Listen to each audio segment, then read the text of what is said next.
Welcome to Penrose Learning, where we make understanding easy. This method removes a terminal from a connector without damaging the housing. Start by identifying the connector type and orientation before you proceed. Gather a 1, 5 mm release tool or a 0, 5 mm flat pick and a set of needle nose pliers. Work on a clean, well-lit surface and keep small parts organized in a tray. Visually inspect the terminal latch and the wire insulation for any previous damage. Confirm that the connector is not energized and that power is disconnected before touching pins. Depress the latch with a 1, 5 mm release tool while gently pulling the wire.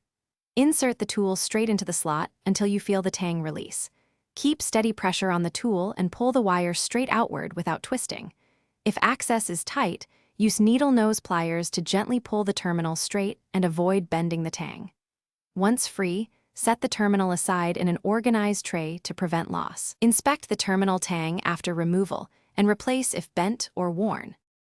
Always disconnect power and verify 0 volts before working on connectors.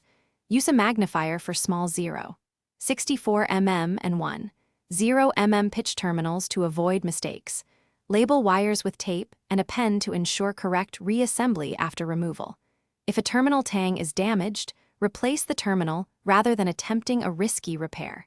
Keep a spare set of terminals and a crimping tool on hand for quick replacements. Work patiently and maintain steady hands. Thanks for watching. If this was helpful, leave a like and consider subscribing. See you next time.